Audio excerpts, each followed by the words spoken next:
Jau 12 dieną paustino ant TikToko.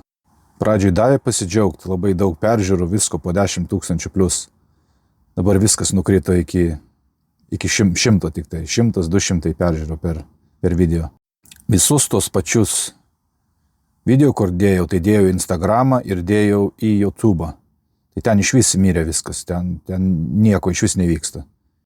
Kas patiko darant man šitos video, tai kad daug labai tokių pat bendraminčių apie biznį daryti, kaip daryti.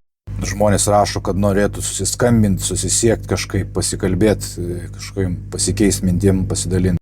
Labai įdomu bendraminčių sutikti. Ir tuo pačiu gavau kelis klientus, kuriems dariau maikutis ir dar turiu kažkam padaryti.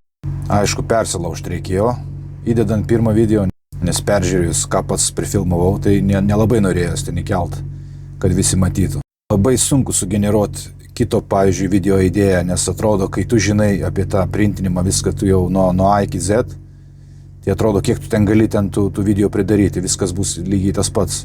Kai pažiūriu, pavyzdžiui, YouTube ir ten matai, kaip mašinas taiso ar kažką ten. Vieną video jie vieną mašiną atsitempi, kitą video kitą, o čia ką, čia viskas tas pats, ta pati maikė, tas pats printeris. Ir atrodo, kad, nėra daugiau ką pasakyti, ką padaryti. Tai ir aš nebandysiu fokusuotis vien tik tai printinimą, bet ir šiaip bandysiu įkelti kaip day in my life, kažkas tokio. Laikų ir pozityvumo tikrai daug yra. Tikrai negalvoju, kad čia pirmus tos video, čia taip kas nors kažkam patiks ar kažką. Tokie TikToko video, aišku, nedaug laiko užima. Va, čia paėmė kamerą, sugalvoju, ką maždaug šnekėsi ir 50 minučių ir viskas video padaryta. Aišku, idealiausia būtų, tai norėčiau pradėti daryti YouTube videos. Kokie 10 minučių, ten ilgiau papasakoti už ką, kad pasižiūrėtumėt. Bet ten jau reikia, aišku, pasiruošti. Kameros, lempos, gal biškai kokį skriptą pasirašyti. Ir tam reikia, aišku, daugiau laiko, kurio ir patys žinot, kad nėra. Tai tiek šiandienai, jums gero savaitgalio ir susitiksime rytoj.